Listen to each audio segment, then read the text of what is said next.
الغياب ما كيكونش ديما في المسافة، مرات كيكون في التحول، كيكون ملي تلقى راسك ما بقيتيش كتفكر بنفس الطريقة ولا كتحس بنفس الإحساس. رغم أن كل شي باين عادي، الغياب الحقيقي هو ملي شي حاجة كانت كتطمنك ولا تغير ذكرى كتدوس في خاطرك بلا ما تطلب الإذن.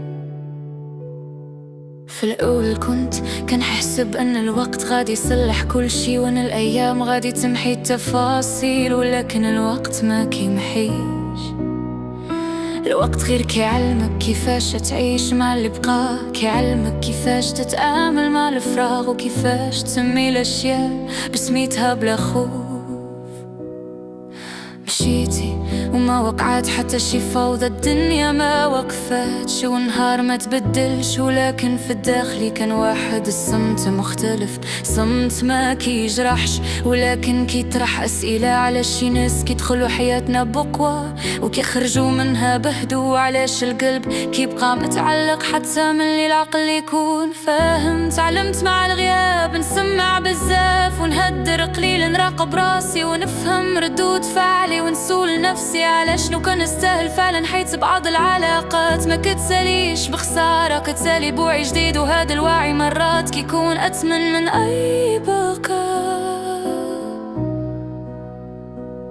كاين لحظات كنحس فيها بالطمأنينة، كنكون بوحدي ولكن ما كنحش بالوحدة، وكنعرف في داك الوقت باللي قلبي بدا يتصالح مع راسو. التصالح ما كيجيش دفعة وحدة، كيجي بشوية في قرارات صغيرة، في صمت طويل وفي قبول ما كان وما غاديش يكون. الحنين ما ولاش مؤلم بحال قبل، ولا بحال زائر خفيف كيدخل يجلس شوي ويمشي. ما كنطردوش وما كنرحبش به بزاف، نخليه يدوز، حيت عرفت ان المقاومة كتتعب اكثر من القبول. دابا كنآمن ان بعض القصص ما كتحتاج نهاية واضحة، كفاية نعرفو شنو علمتنا وشنو بدلات فينا، كفاية نخرجوا منها بنسخة تهدى من راسنا. نسخة ما كتطبش بزاف وما كتتعلقش بسرعة. وإلا رجعت نفكر في داك الشي اللي كان بيناتنا، ما كنحش بالندم كنحس بالأمتنان، حيت كان شعور صادق حتى إلا ما كملش الطريق. وبعض المشاعر قيمتها ماشي في مدتها ولكن في الأثر اللي كتخليه.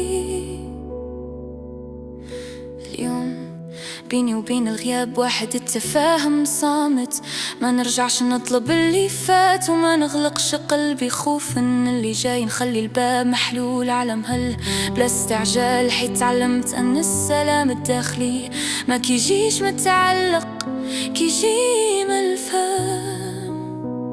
وهذا الفهم خلاني نكمل طريقي بهدوء، ما كنرقدش وما كنوقفش غير كنمشي وانا راضي.